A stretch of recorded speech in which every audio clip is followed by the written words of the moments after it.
누구인가? 먼저 부처가 누구냐면은 본명은 고타마 시타르타, 우리말로는 석가모니. 부처는 이름이 아니라 깨달은 자 혹은 눈을 뜬 자라는 의미를 갖고 있는데요. 시타르타는 먼저 카필라 왕국의 왕자로서 태어났고, 그는 태어날 때부터 금수저여가지고 화려한 생활을 해왔고, 나이로 29살이 돼서야 처음 궁 밖으로 나왔는데, 웬걸 궁 밖에는 충격적인 광경들이 있었던 거지.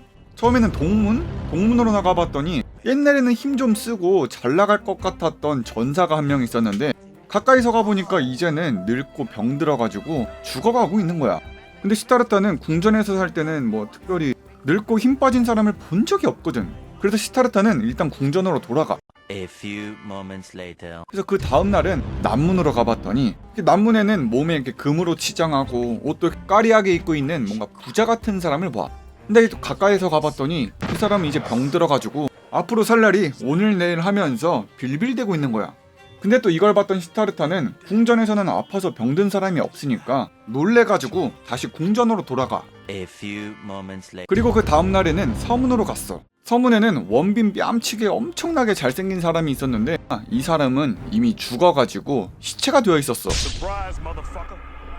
이건 너무한 거 아니냐고. 그러니까 결론적으로는 궁전의 산문을 다 가봤더니 늙어서 죽어가거나 아니면은 병에 들었거나 아니면 이미 죽었거나, 이렇게 처참한 광경을 보니까 시타르타는 속으로 와, 진짜 인생 별거 없구나, 이거 다 부질없구나, 나 어떻게 해야 되지?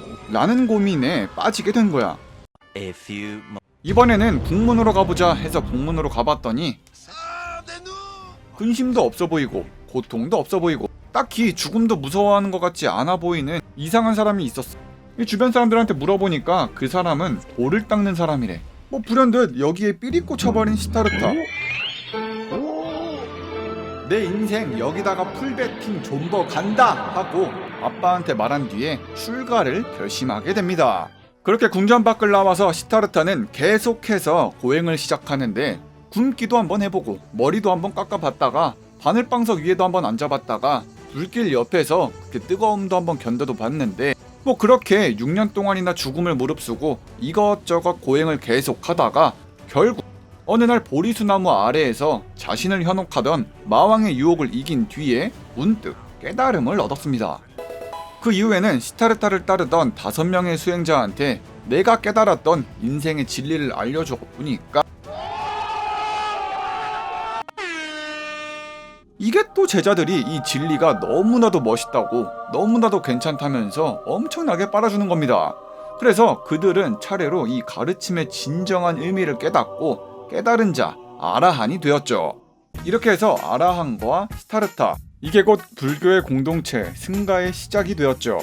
계속해서 시타르타와 아라한은 제자 추가 모집을 해가지고 뛰어난 10명의 제자, 10대 제자를 만들었는데, 나중에 시간이 흘러서 한낱 인간이었던 시타르타도 늙어 죽어버렸고, 지금까지 시타르타가 얘기했었던 진리들은 이게 말로만 전해졌지 이렇다 할 기록물이 없는 거야. 그래서 이 문제를 어떻게 할까 하다가 10대 제자 중에 아난다라는 사람하고 우팔이라는 사람이 예전에 시타르타 형님이 뭐라고 말씀하셨지? 라면서 서로 얘기를 주고받고 크로스 체크를 해가지고 가르침을 암송해서 정리해놓은 게, 그게 바로 지금까지 전해지는 불경인 거지. 아니 뭐야, 시타르타가 말한 거를 그냥 그대로 받아 적은 것도 아니고 이거 잘못 전해지는 것도 있는 거 아니야? 라고 반박할 수도 있겠지만은, 사실 당시에 수많은 제자들 중에서 단 한 사람이라도 그거 시타르타가 한 말 아닌데? 라면서 반박하면은 석가모니의 말로 인정되지 않아가지고 기록되질 않았으니까 거의 정확하다고 봐도 되겠지? 자, 어쨌든 간에 석가모니는 겁나 많은 것들을 가르쳤는데 그 중에서 핵심 10가지만을 지금부터 한번 정리해 보겠습니다. 자, 첫 번째로는 무아, 없을 무에 나아, 직역하면 내가 없다라는 뜻인데요. 내 거라고 생각해왔던 게 나중에 내 맘대로 할 수 없을 때 사람들은 보통 괴로워하거나 슬퍼하거나 화를 냅니다. 이에 대해서 부처님은 한때 내 거였더라도 언젠가는 내 것이 아니게 될 수 있다는 거를 받아들여야 된다고 하는 거죠. 진짜로 모든 것, 심지어 나 자신, 내 육체까지도 애초에 내 것이 아니었으니 조금 더 유연하게 생각하자는 게 필요하다는 겁니다. 두 번째로는 변은 문자 그대로 시간의 흐름에 따라서 모든 것이 변할 수 있다는 가르침입니다. 예를 들어서 내가 진짜 귀중하게 아끼는 물건이 있었는데 나중에 시간이 흘러가면서 그것이 해지고 헐어버려가지고 버릴 수밖에 없을 때 조금 마음이 아프죠. 앞서 말씀드렸던 무어하고는 뭐 크게 다르진 않습니다. 모든 것은 변한다. 내 것이었어도 내 것이 아니게 될 수 있다. 그냥 인정하고 받아들여라. 인정하면은 고통도 없다 라고 말하는 거죠. 다음 가르침 세 번째는 탐진치입니다. 이거 뭐 탐켄치도 아니고 탐진치가 뭐냐? 이 새끼한테 입만 벌리면 거짓말이 자동으로 나와. 네, 바로 탐진치는 사람들을 괴롭게 만드는 세 가지 요인들을 말하는 건데요. 첫 번째로는 탐내다, 뭐 욕심내다라는 의미를 가져왔고, 특이한 점이 있다면 불교에서 말하는 탐은 남의 물건을 탐내는 게 아니라 내가 쓰고 있는 내 물건에도 쓰고 내가 너무 좋아해서 과하게 집착하는 걸 모두 통틀어서 탐이라고 합니다. 다음으로는 진, 불교에서는 분노하다, 성내다라는 뜻을 가진 글자인데요. 사실 뭐 이건 설명드리지 않아도 되겠죠. 다음으로 탐진치 중에서 치는 사리를 올바르게 판단하지 못하는 어리석음을 뜻하는데요. 간단하게 정리하자면 탐진치는 어디엔가 너무 집착하고 성내고 제대로 판단하지 못하는 것들 때문에 사람들이 괴로워지고 고통을 받는다.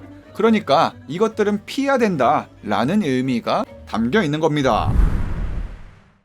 네 번째 가르침은 명상. 여러분들이 잘 알고 계신 그 명상이 맞습니다. 괴로움에서 벗어날 수 있는 궁극의 방법이라고도 전해지는데 마음의 평정심과 고요함을 유지할 수 있는 방법으로 불교에서는 이를 통해서 괴로움에서도 그리고 고통에서도 탈출할 수 있다고 합니다. 뭐 아마 마스터이가 명상하면은 맞을 때 피해량이 감소하는데 이게 또 그 불교의 사상과 맞아떨어져. 다섯 번째 가르침은 명색, 명과 색, 즉 이름과 색인데 이 뜻은 뭔가 사물이나 인간관계에다가 개인적인 의미를 부여한다는 겁니다. 뜬금없이 부처가 이를 왜 가르쳤냐면은 예를 들어서 제가 첫 취직을 해서 중고차를 딱 뽑았는데 몇 년 타다가 팔려니까 너무 정도 많이 들고 너무 아까워. 그 몇 년 동안 내가 이 차로 여자친구랑 뭐 여행도 다니고 데이트도 하고 뭐 회사도 다니면서 이 차에 대한 수많은 추억들이 다 녹아들어 있는 거야. 이렇듯 불교에서 명색은 물건이나 아니면 인간관계에다가 개개인이 직접적인 뭐 의미를 부여하면은 그것 때문에 감정이 생겨서 괴로워하는 근본 원인이라고 말을 하는 거죠. 여섯 번째로는 오온과 카르마인데요. 먼저 오온이란 단어는 나 자신이 무엇으로 이루어져 있는가 라는 물음에서 시작됐습니다. 오온, 5가지 온, 각각 색, 수, 행, 상, 식, 이 5가지의 것들이 쌓여서 나라는 것을 형성을 하는데 각각의 글자는 육신, 감각, 기억, 행동, 생각을 의미하는 글자입니다. 뭐 이것들이 쌓여서 나라는 하나의 개체가 만들어진다는 거겠죠. 그리고 카르마는 흔히들 업보라고도 알고 있는데요. 즉 오온으로 이루어져 있는 나 자신이 올바른 카르마를 쌓으면은 더 나은 내가 되고 만약에 잘못된 행동, 잘못된 카르마를 쌓으면은 잘못된 내가 된다 라고 이해하시면 되겠습니다. 다음으로는 연기. 연기의 뜻은 모든 존재가 연결되어 있다는 뜻인데요. 너와 나의 연결고리. 어제가 있었기에 오늘이 있고 네가 있어서 지금 내가 있다. 세상 모든 것은 홀로 존재할 수 없으며 수직적인 관계가 아니라 모든 것이 수평적인 관계로 이루어져 있다 라는 게 부처의 가르침이었습니다. 여덟 번째로는 공, 비우다라는 뜻을 가진 글자였죠. 이 세상 모든 것이 집착할 만한 것들이 아니고 마음을 비워라 이런 식의 의미인데요. 불교에서는 이렇게 말합니다. 속을 비우면은 더 많은 가능성을 볼 수 있고 너무 힘들고 너무 아플 때 마음을 비우면은 그 후에는 나중에는 행복이 올 수 있다 라는 게 부처의 가르침이었습니다. 아홉 번째로는 유식. 모든 문제는 오직 마음속의 문제, 생각의 문제라는 뜻의 단어인데요. 아마 이 유식이란 것을 이해하기 위해서 아주 중요한 이라고 하나 있는데 그게 바로 원효대사 해골물. 해골 안에 들어있던 썩은 물도 마음먹기에 따라서 달콤한 생수처럼 느껴지기도 한다는 이야기였습니다. 세상 만사는 어떻게 받아들이냐, 어떻게 생각하느냐에 대한 문제입니다. 어떻게 받아들이냐에 따라 때로는 아무것도 아닌 것이 정말 무섭고 공포스럽게 다가올 거고 사소한 일에도 엄청나게 큰 괴로움을 겪기도 할 겁니다. 모든 것은 마음의 문제일 뿐 사실은 아무것도 아니라는 거죠. 마지막 10번째로는 상징과 신입니다. 부처님의 수많은 가르침 겁나 많고 받아들이기도 좀 어려운데 그래도 사람인지라 갑자기 화도 나고 슬프고 괴롭기도 할 건데, 그래서 부처는 이 상징이란 것을 통해서 배운 깨달음을 다시 상기시키는 게 필요하다고 말합니다. 그래서 수많은 스님들은 아미타불과 관세음보살처럼 살겠다는 뜻으로 나무 아미타불 관세음보살이라는 진언까지 말씀하시죠. 또 반야심경을 노래로 만들어 부르기도 하거나 이 외적으로는 손동작으로 수인을 맺기도 하시죠. 이렇게 다양한 방법으로 부처님의 가르침을 다시 되새기자라는 게 상징입니다. 자, 이렇게 해서 오늘은 부처님의 일생과 부처님의 가르침 10가지 정도만 함께 알아봤는데요. 이 모든 가르침들이 정말 전 세계에 엄청난 영향력을 끼쳤고, 부처님의 제자가 제자를 만들고 또 그 제자가 또 다른 제자를 만들면서 인도부터 시작해서 전 세계 모든 곳에 퍼졌습니다. 지금 아시아권도 마찬가지죠. 인도에서 중국으로, 또 중국에서 한국으로, 그리고 한국에서 일본까지요. 그렇게 우리나라에서는 고구려 소수리망 때 최초의 불교가 들어왔고, 고구려 백제 신라 삼국 너나 할 거 없이 불교를 국교로 지정했습니다. 그리고 이 가르침이 지금까지도 계속되면서 석가모니의 탄생일을 기념하기 위해서 부처님 오신 날을 공휴일로 지정해서 축하하고 있다, 이 말인 거죠. 이번 영상은 여기까지입니다. 영상 재밌게 보셨다면 좋아요, 구독하기, 알람 설정까지 누르는 건 진짜로 잊지 마시고요. 그럼 지금까지 엉삼이었습니다. 오로로.